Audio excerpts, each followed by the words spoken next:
right, Music Posse, thank you so very much. Audience members, welcome to today's live stream episode of Buying That House. And for those of you who are consistent cookie players, you're stealing some time on your own away from work. You work from home. Hey, more power to you. I'm right there with you. Or you are just enjoying your day off because you had this busy, very fulfilling Mother's Day. And for all of you who are mothers, daughters, a happy belated Mother's Day to you. I hope you had a wonderful one, just like I did with mine and ours. So for today's live stream, I am excited. And this time, as you heard from maybe the previous episode, the first episode that I dropped with my two guest hosts, I don't know what happened, but I think I remember this. That day, we had the storm that was sweeping through our area of Chicago Metro. And at the last minute, things happened.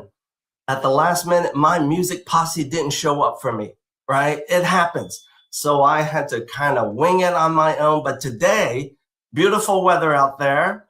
They did show up for me. So I'm going to ask my first guest co-host to join me in today's conversation.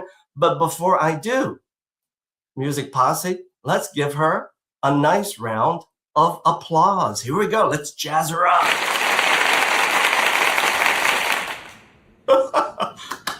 Colleen, how are you? Doing well. How are you? I'm doing well. You agree, right? We've got this beautiful weather out today where we're at. Yeah. Oh, I agree. It's gorgeous out there, and I have this beautiful view of the lake outside my office. So what could be better? What could be better? What could be better? So, Colleen, in our first episode of our 3-episode short run series, the previous episode, we talked about why, when, and how individuals, households, families may have to consider selling that home, right? And so today, what I want to focus on with your help is to talk about those two life events. And let's bring up what they are. The two life events are kind of an oxymoron. The first one is this, right? People who are, dropping a ring on it. They found their permanent partner. And the other, unfortunately, sometimes is this one, right? Where, hang on. It's this one where the household is changing. Love is lost. Trust might be broken. And there's going to be a separation and divorce. So with that, Colleen, talk to me about this. What are the common and the top 3 questions you get with people who are getting married and maybe they're scratching their head with nuptial agreements? Tell me more about that. That's a great question. And I love it when couples come to me and they have questions about prenuptial agreements, because frankly, I think everyone should have one.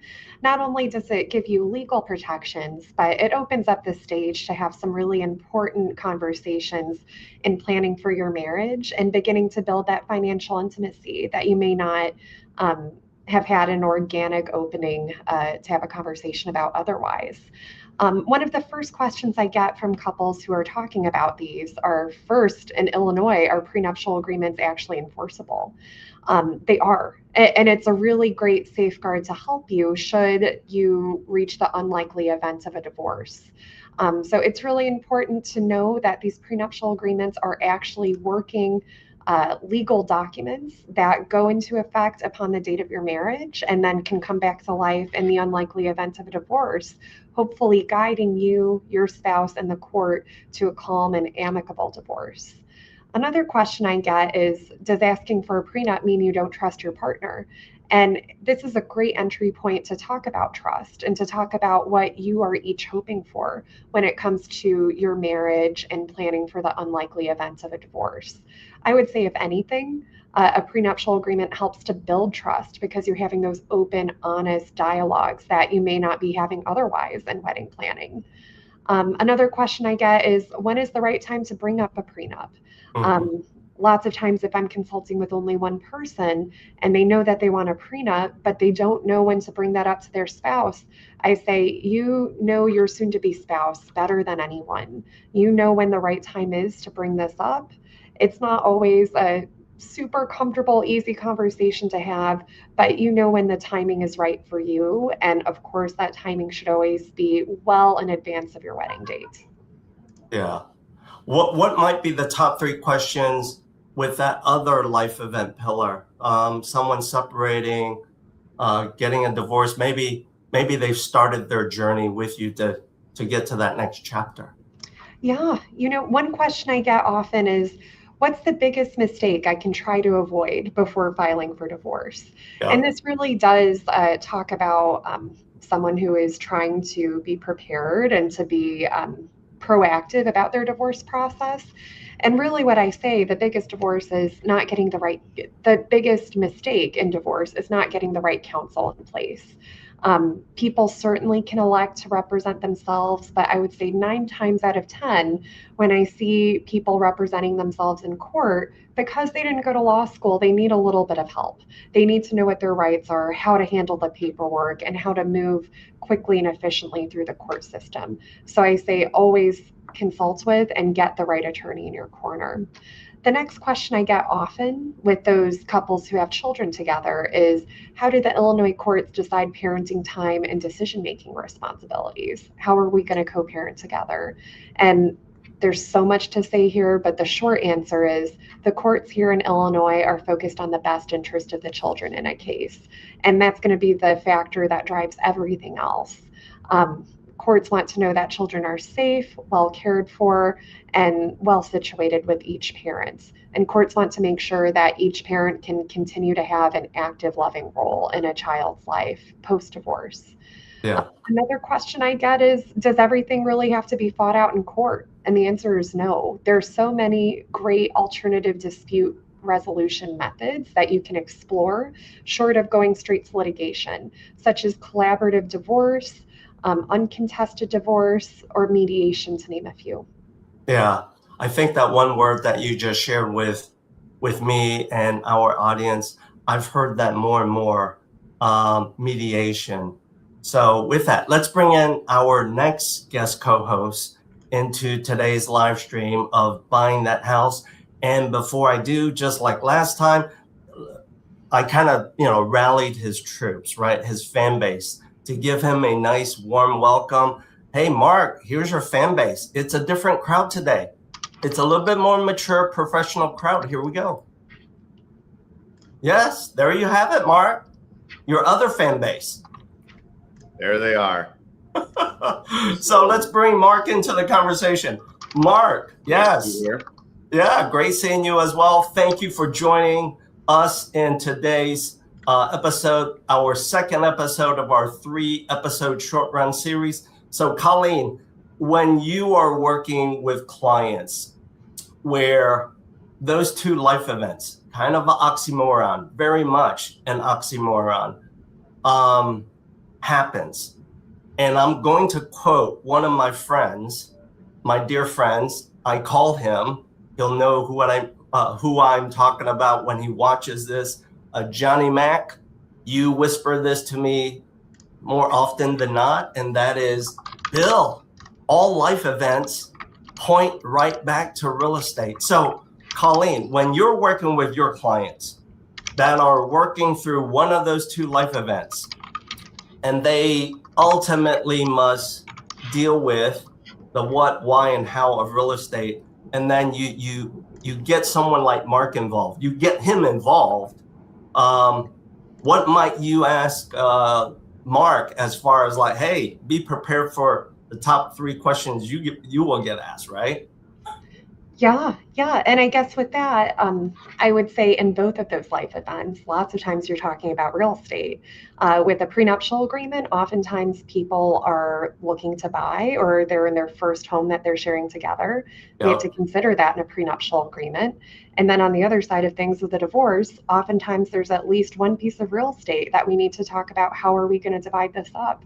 So, question for you, Mark, what types of questions, what are the top 3 questions you get from people who are going through each of those life events, the marriage, contemplating Yeah. marriage, and then the divorce?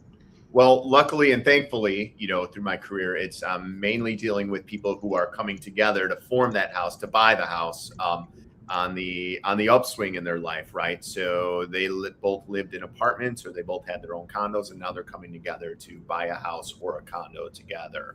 The questions typically get asked is, how does the estate set up? Like, are they doing this, tenants in common, joint tenancy? When to do it, because now we're seeing a lot of people buying before they get married, which is important. So they want to make sure that they talk to their real estate attorney and properly setting that up. Timelines are always important. And then one of the big ones on the other side, when homes are splitting, I don't get asked too many questions outside of that, because typically that stays into the legal realm. What really happens is I'm the one asking questions, and I need to know what kind of confines we have into the agreement with, say, their children, because I think, like you said very well earlier, is everything is really based on their children, right? So if the household is going to separate and one of them is going to buy and I'm going to help one of them buy, we have to make sure that there's a good pathway for their children, and when there is co-parenting involved. So that's super important. Then the other big piece, of course, is schools. Yeah, absolutely. When there are kids involved, whether they are toddlers going through the next 10, 15 years, yeah, schools, location of and quality of the schools becomes so important. I hear you. Yeah. So, Mark. Bill, I was good. Sorry. Yeah, go ahead. Ask you, what do you see then on the lending thing? Like, let's pretend, I know most commonly, I think Colleen's here, so we're talking divorce, right? But, most commonly, what do you see on the lending side when homes are separating? Yeah, when I see, and I am asked to participate in a consultation with the stakeholders where the household is changing, separating, and will be divorcing, the first question I get is, we've made the decision, let's say, not to live together for a long amount of time. One of us will vacate the previous primary home. The question I get is, do I qualify for financing that next purchase? And where then I respond to that is, well, where are you in your journey? Where are you in your process? And if Colleen and I are able to have some conversations so that I can easily get caught up, that helps me to help the client. The other thing that I've noticed is when households that are separating, divorcing, if one spouse who has been a stay-at-home parent and has not been working, employed, earning his or her income, then the most obvious question is, not only will I qualify for financing, but what sources of income and how much, Bill, do you think I need to do what I want to with someone like Mark? So that's the second common question. And then the third one is time.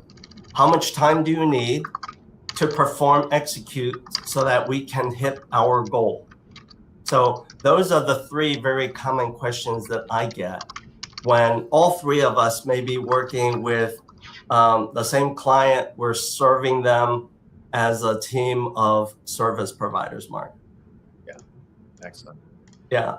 So as I wrap up today's live stream with my guest host, Colleen Breems, partner at Bierman Law, Mark Placek, real estate broker in the city, and I believe also the suburbs, right, Mark? I do both, yeah. Yeah. So as I wrap up today's live stream of Buying That House, watch for us. We've got our third episode that will hit, the social channels in about 2 weeks. And as you may be enjoying today's live stream of Buying That House, I ask you to do this. For those of you who know someone who needs to have a consultation, start a conversation. Ask their unique personal questions, either from Colleen or Mark. And the question you might be asking is, hey, I really enjoyed this. And you kind of scratch the surface, Bill, Mark, and Colleen. How can we get you connected with the right people? Real simple. Other than a Google search, the other way is simply scan this QR code, get connected with me. I will gladly point you in the right direction of both of these friends, subject matter experts, and what they do to help you. Why? Because as my friend Johnny Mac shared with me, all life events always point to real estate. It always does. So audience members, music posse, let's wrap this episode up. Let's play us out. Mark, Colleen, have a great day. Here we go.